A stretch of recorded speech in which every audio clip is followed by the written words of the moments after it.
係2013年2月5日，跟住我就要挑戰整呢個栗子蛋糕俾我 BB 啦。咁但係我就唔知會唔會成功啦。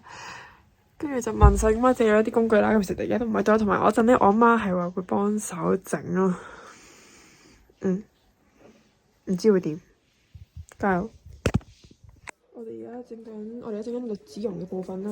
咁我請到個外援啦，佢就幫我咧刮啲剩低嘅，我哋就要過篩啦。真係好難嘅，我哋用咗即食嘅栗子啦，因為我媽幫我買啦，我都唔知點，我都唔知會唔會死啦。其實，總之我尋日就去買。個樽入面仲可唔可以刮多啲出嚟啊？要攞其他嘢刮啦。不如自己諗。時間關係咧，我中間呢步驟就其實完全影唔到啦，因為太忙啦。咁就已經喺個焗緊嘅階段。但係真係好唔平喎，擔心，非常擔心。阿咪又不斷幫我洗嘢，好笑，擔心，唔好睇。唔驚話佢超唔平衡喎，因為焗出嚟之後要鋪平，即係要係平頭就捲咗。已經成功出咗爐啦！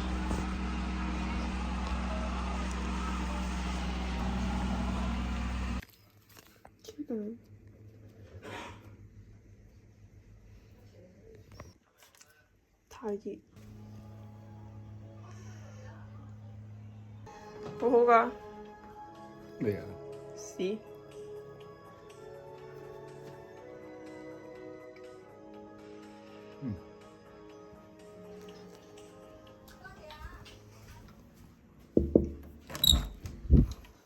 你想食呢個？做咩啊？我整個蛋糕。唔要。點解唔要啊？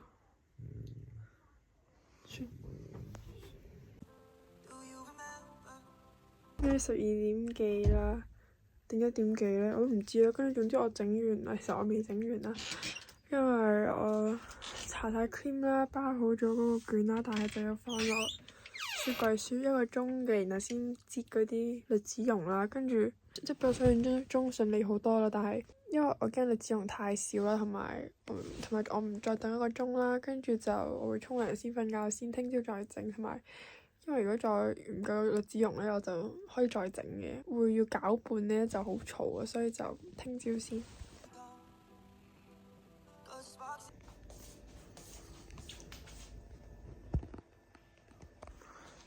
EP